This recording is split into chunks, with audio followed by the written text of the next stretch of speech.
Hello, everyone, and welcome to Mark Isaac Potter Presents. We're visiting today with Lynnea Hagen.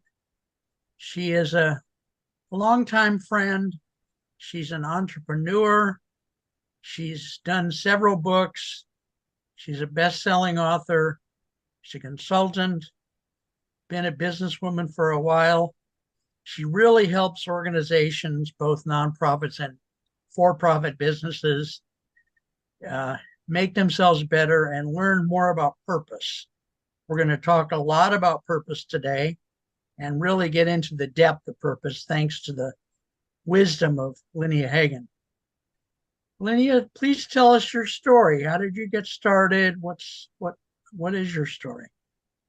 Your personal. Well, my story is still going on. Life's an adventure. Um, I I had a terrible loss in my family when I was 13, and it made me really question what life is all about. My sister, Okay. my only sibling, was killed suddenly in a car accident. Oh, I'm so sorry. And the tragedy that roared through our family was like a tsunami that hit us. I was left as an only child, trying to fit into her boots and be everything to my parents. And I lost myself. I didn't know who I was and what I was capable of. So I've done a lot of exploring. And along the way, I've made a lot of mistakes. Had a certain amount of hurts, but I've also had an incredible adventure of traveling and having really incredible people cross my path, like you. I sometimes I don't make a conscious decision to seek out somebody or seek out a certain opportunity. It's kind of like as I'm just doing my thing and being who I am, things come to me. And I finished up my undergraduate work in California, even though I grew up in the Midwest. And I got a double major in psychology and sociology, thinking that I would probably be either a psychologist or a sociologist doing some kind of counseling work. I realized that would be too heavy for me to deal with people who are suicidal or whatever. I should have true sense of both heart. And so when I moved up to the Bay Area, I discovered coaching, and um, I am certified in 7 different areas of coaching, including a higher ground coach, which is quite a Okay. wonderful thing to be. And Okay. so I've just kind of gone from there and grown with the knowledge that I've gleaned, and also some of the wisdom I've gleaned from my own mistakes. And Okay. so I'm kind of curious to know where you grew up in the Midwest because I'm from Ohio. well, I'm from Des Moines, Iowa. What'd you say? Des Say it Moines, again. Iowa. Okay. My wife was Yeah, from Iowa. That's yeah, beautiful. yeah. It's a beautiful country. Yeah, the countryside. It's really a beautiful state. It's not Yeah, flat. yeah. It's rolling No, hills and green I've been trees. there. Yeah. Yeah. Yes.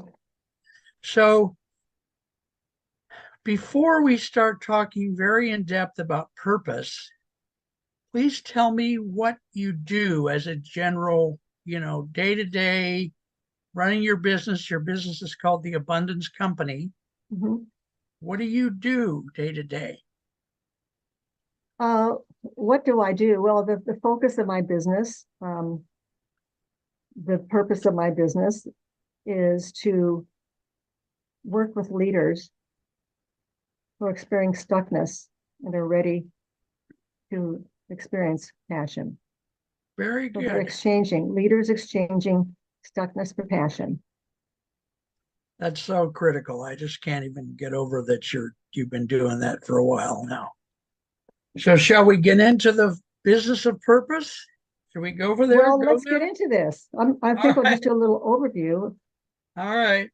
Now you were going to say something about the biosystem. Do you want to say more about that? The biosystem of success and joy? Yes, I think we're ready to put that up on the screen. Okay. Okay. Um, this is a model that I created a few years ago. And what it does, it incorporates different areas in which I've worked, different modalities, different tools. Um, as I started going into what makes up success, I started out doing a kind of a pyramid of a 6-step business success model. It's actually a business plan with a vision at the top, and then kind of your purpose statement for this business. It's a mission statement. It's kind of Right. eternal. And then you have objectives. What are you trying to measure and what are you trying to be successful at? And what are the strategies that are going to push that forward? And then what are all the projects, the little pieces in order to do that? And as I looked at it and I thought about purpose, purpose just runs through everything. Yeah. And everything just kind of hangs off that. And I thought, this looks like a tree. And when I started thinking about business or who we are, we're organic. A tree has a life force. In fact, they're even finding that trees communicate through the Oh, ground yeah. with fungi. Yes, I've And heard that. I've read that. yeah, it's pretty amazing. And to my personal purpose, what have been really brought into my soul and my heart is that everything is sacred. And I Yeah. believe that we're all connected. Everything is energy. And You so might, it's to see that tree and our business as organic yes. really made a big difference. Yeah. Very, very beautiful. I'm a Buddhist, and so Mm, that rings pretty good with me. mm. So, ladies and gentlemen, I'm going to be reading the questions because this purpose is this what we're going to learn today about purpose in two shows is so deep that you're going to think you were in some kind of a class, a major Can I class. would you like can we just go over the model, Yes, the please. biosystem? Oh, Because I want to absolutely. I'm glad back up you, a little bit. yes, interject. Yes, yes. Yeah, let's go back to the tree. Okay. The tree model is like I said, it's actually a lot of business tools, but it's all leadership. And so the top of the tree is the fruit, and that is produced by being really clear what you're trying to do, and then all the different things that are going to push your activities and your thoughts up to the top where you see joy. And that's not just success, but it's joy. And everything hangs off the hangs off the purpose. Now, in order to Okay. live, what does a tree require? And this is for us Well, too. certainly water. Water. Now we have rain, and then that goes into the higher pieces of the tree, into the branches and leaves and everything, and nourishes it, but also goes into the roots. Now, in this model, the rain is a model for inspiring leadership. It spells out castle. And what are the qualities of an inspiring leader? Well, Dr. Lance Secretan, who's one of my mentors and who I've done a lot of his work, is rated one of the top leadership consultants and coaches in the world. He works with top executives all over the world, has for many years. He created this, and first he did a questionnaire that went out to hundreds of people about what are the qualities of the poor leader.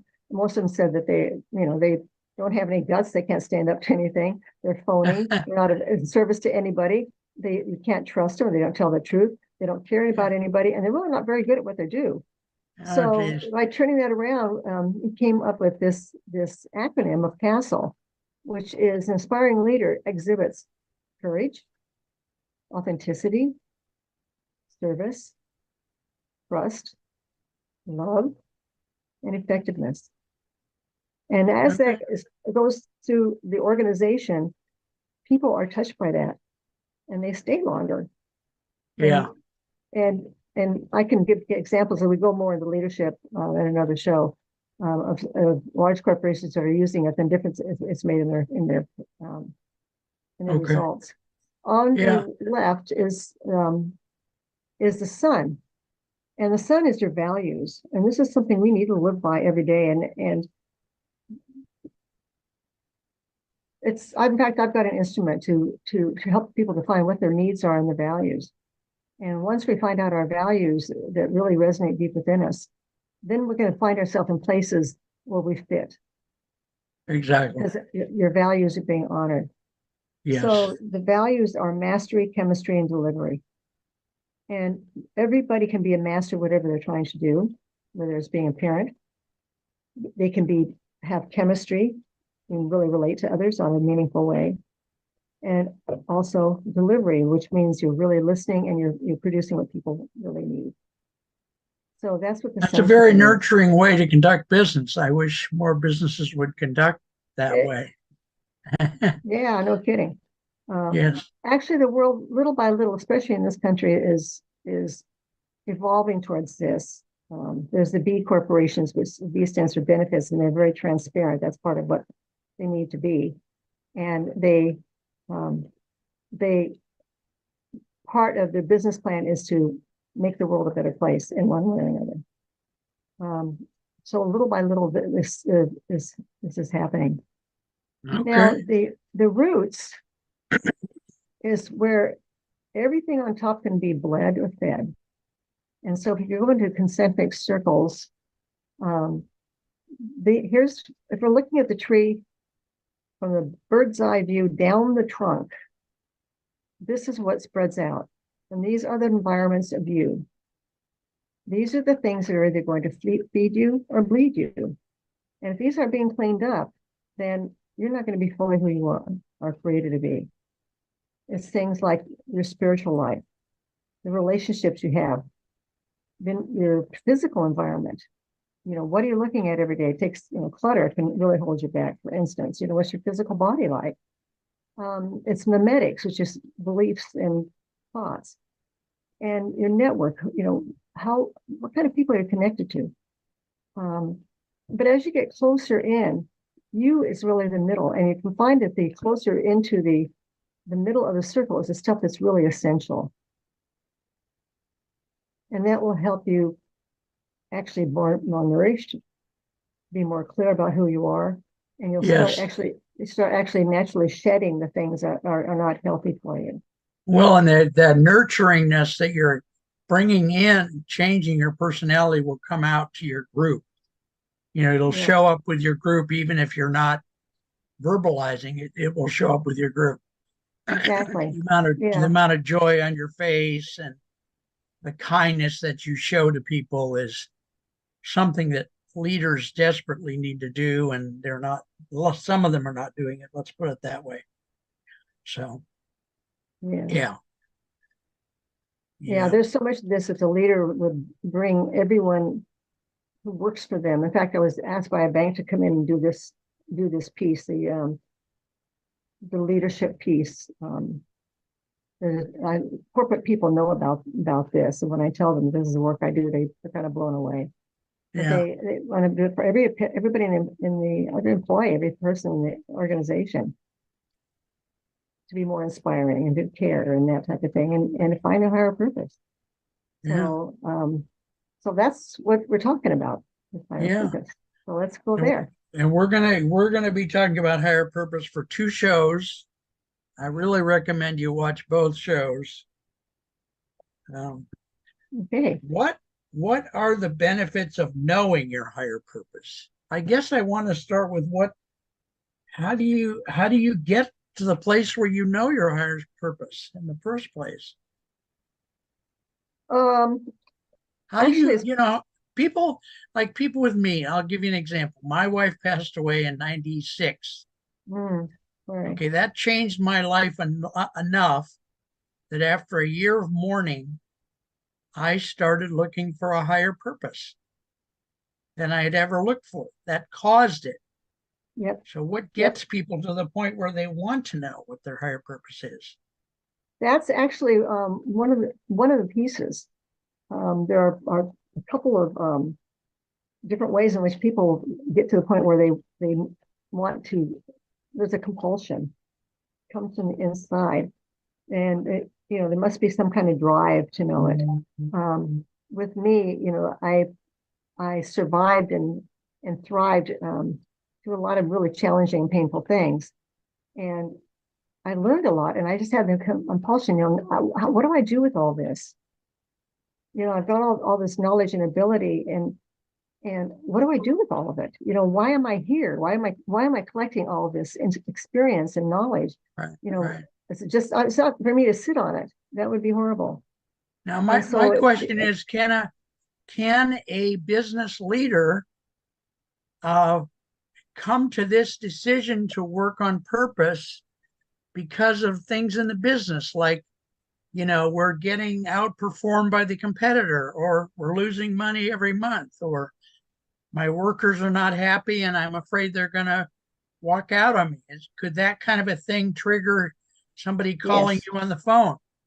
Yes, that's the second way people can move into it, is be in turbulent circumstances. Now, in your case, it was a loss of a spouse, but it could be a loss of a job. It could be a company that's kind of going down the tubes. Um, there could be fear, and fear is a great motivator. Yeah. Yep. Um, Yeah, it really is. Like, the UAW strike recently, we're talking in September of 2023. The mhm. UAW strike, the writers' strike were things that I don't think the government or even the business community expected.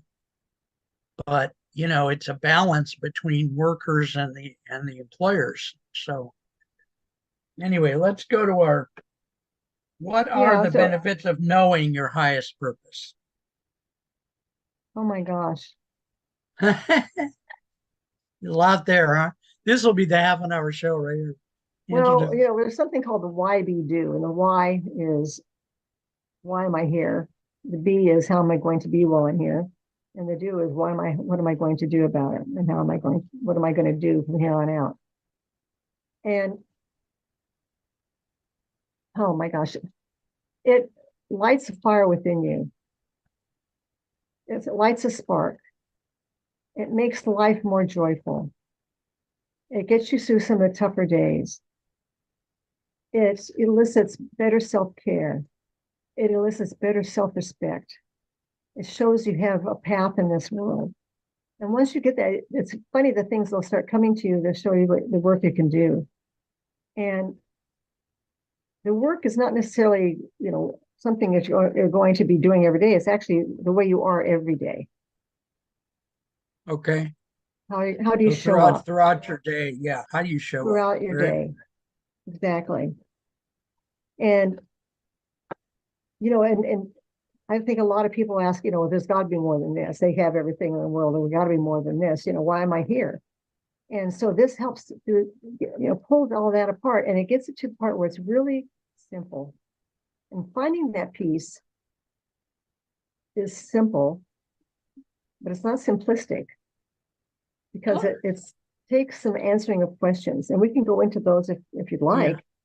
Yeah, Okay. I would. I also want to ask, when you're working with a company and you give them a piece of training, do they want you to follow up hourly with the consulting or they don't? Or how does that, is it like half and half or Um, Actually, that's part of the contract.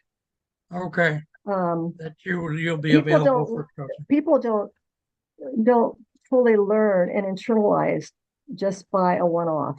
Yeah, You go to motivational speakers. I mean, I've seen Tony Robbins and a lot of them in person, and get all hyped up and everything. There's a lot of hand clapping. That lasts about 3 days.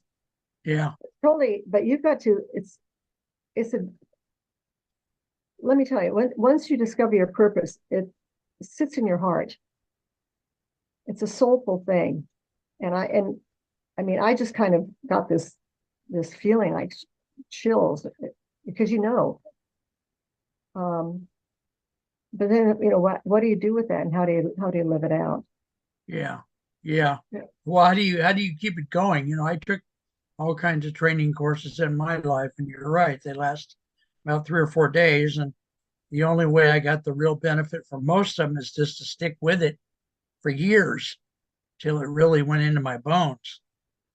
Now, let me get back to your comment about finding your purpose is simple but not simplistic.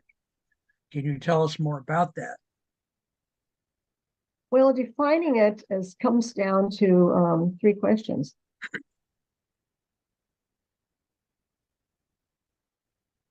What do you believe is the greatest threat? It's called a bio threat, a terror threat. I'm sorry, terror threat. What do you believe is the biggest threat to the earth and people, if not corrected, would lead to destruction? Do most people think that big, or are they thinking more like what will take away my Ferrari? I don't mean to be cynical, but Well, you know what? If that's the way they want to think, then that's the way they're going to think. You know, but they, they have to be compelled, to get to something different. Yeah. Maybe a sense of loss. I don't know what kicks them in the fanny to do that. But what do you believe is the greatest threat to the planet and its inhabitants that, if it not addressed and fixed or improved or eliminated, threatens the very existence of the planet? Yeah. Okay. I mean, I did a lot of soul searching, and as I thought about all the things that are going on around me and in the world and everything, and what brought it down to like one element. And what really hurts and what really makes me cry inside is that people aren't honoring the sacredness of the planet, Right. and honoring the sacredness of other people. Yes. That gives me the greatest pain. So the greatest pain is also where your purpose is found. It's like the pain is like this, the purpose is like this little nugget in there that is a seed that can grow. Okay. The So pain is where the purpose is found. exactly. Okay. And then, okay, so we get to that. And so mine was not honoring the sacredness of people on the planet. So how do I turn that around? You turn that statement around, and now that becomes my purpose. My purpose is to honor the sacredness of people on the planet.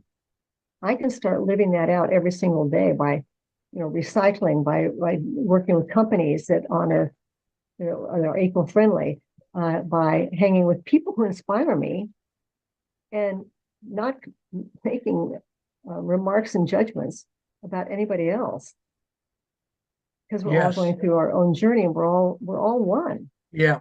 Yeah. So And I, that's my purpose, is to honor the yeah. sacredness of people and the planet. It's Would big. you It's would like, you how can I say change the entire world? That's what a purpose, higher purpose is. Highest purpose yeah. is how I can change. And some people think it's lack of education. Some people, in that case, and you turn that around. Okay, what is your purpose? Yeah. It's to educate, to bring education to everybody in the world. And does that inspire you? Yeah. Yes, it does. Yes. Now, would you say in a business, I think the belief out there now is that it is better business to run it that way than to just be the guy in the main office smoking a cigarette, working 12 hours a day, Yeah. being upset all the time, not getting enough sleep. To treat others fairly, we see the major corporations giving tens of millions and hundreds of millions of dollars to charity, which I think is a good start. Mm-hmm. They're also sponsoring, sports programs and Right. disability programs so that the public can see they're not only throwing money at the stuff, but these problems, but they're trying their best to make themselves part of the community in a meaningful way. I'm of the opinion that it would be better to run your company that way. I'm assuming that's your thought as well, right? There's a magic in doing that, because it makes a place where employees are proud to work there. Employees can understand that somehow they're part of being a change agent. Yes. It elevates them. They feel like they're being honored, because if the company really brings that into the workplace, they're being Right. honored. And people do their best work, and if they have a place that feels good, Yeah, and they stay and they they produce more. I stay. mean, Exactly. It's really good business. yeah, yeah, Employee yeah, turnover is very expensive for a company. yeah, And if you're running a really uncomfortable place, and an angst-filled place to live, where people are being chewed out, and then what does that do to the productivity and the employees? And they'd be looking for the next door. yes. I'm an example of that. I've worked in places that were not very nice and I didn't stay very Yep. long. So, Yep. but I've got too much talent to do that. So, And you know that the people talk about motivation. when you have people that are honored and they feel they're being cared about, and they are encouraged to use their talents and their minds, and then they don't need to be motivated because they're inspired. Yes, very much Motivation so. takes a lot of energy, and you've got to keep adding more carrots. You got to get more carrots out there, or more money into the pot. Oh boy. Yeah. Motivation is takes a lot of energy. Keep people motivated. Now here's our next big sales. I was in sales for many years. Here's the sales contest. Yeah, And yeah. if you do this, we're going to add more to the pot. And I can understand sales, but there's a lot of people who just have these little carrots out there for somebody who's not even in sales to produce income. But Right. people to do like a safety program, something like that. Yes. Yes. But how can all these people within the organization honor everybody else? Well, and yes, how can they Organization honor or everybody themselves. else? And one of the things that happened for me, I worked at Stanford for years as a printer, and I took some courses at Stanford on management. And Mhm. my boss was a wonderful, wonderful person who's a friend of mine to this day. And when I had an idea, because I was one of the printers working with the printing machines, I knew that part of the business. I didn't know the management necessarily, but I knew that, doing things a certain way would help the production, would make it easier. And so I Yeah. would go to her and say, we need this or we need that. And she would just go out of her way to listen and implement. Yeah. And Yeah. I stayed there as many years as I possibly could. I'll tell you. So Exactly. yeah, That's a great example. I on my yeah, she radio was show, wonderful. called Abundance Leadership, I interviewed Marshall Goldsmith, who's very well known. He's like one of the globally well Say his known. name again. Marshall What's his name Goldsmith. again? Okay. Oh Marshall yeah. Goldsmith. Yeah. And he said, one of the big mistakes that leaders do is they think they know it all. They try to be know-it-alls. Yeah. You're not going to know it Yeah. all. No, And nobody's that's going not, to know it all. And if you might as well, if you let your people know in a gracious way, not in a way that defaces you or them, just in a gracious way, some of those people are going to help you out. Here's this, boss, or I noticed the line went slow today because, this happened and that happened. So it's very important. it So is. And it's also not letting your people make shine. some decisions, or Yeah. make a suggestion, then saying yes, but that's another big Yeah. Yeah. mistake that leaders do. Yes. And pretty soon people will just start stopping Yeah. trying No, or giving they'll suggestions. do a work slow down or they'll just, cheat. One of the things in printing, not at any print shop, not just, well, we didn't have it very much at Stanford, but some of the other companies that we associated with wanted to talk about um, employee theft and customer theft. And these kind of things happen because people are dissatisfied. Yeah. That's it's a way to reach out and say, I want to do something else. I don't want to be here, but I got to be here because I need the money. Yeah, but there's also something to be said for hiring well. Yes, I worked for that's all. Disney and also AT&T, and Yeah, they had such stringent hiring policies that make sure they had the right person in the job. yeah. Well, Lynnea, it's about time for me to say a few things and start Oh, wrapping up. okay. I just really enjoy it when you're on the show. You're doing so much for the world. I want people to get your ebook. There's been contact information on the screen, and there's going to be more contact information at the end of the show. I would urge you, please get a hold of Lynnea, get her free ebook, get her a regular book. It's like 142 tips. Is that It's right? a it's called Lynnea Hagen on Stuckness. 142 insights and tips and to get unstuck Yes. to And get lady, unstuck to get unstuck, get going and get what you want. Yeah. It's actually a little journal. It was written when Twitter had 140 characters. So Okay. Okay. Good. because Okay. people, gave people an opportunity to then put it on Twitter too. Yeah. Okay. So, ladies and gentlemen, you've been watching Mark Isaac Potter Presents with our lovely guest, Lynnea Hagen, who is one of the smartest people I've met in this lifetime. And we're going to do another show. So please stay tuned. We got through one question out of 10 this show. So tune in for the next show, and thank you very much. Thanks for watching.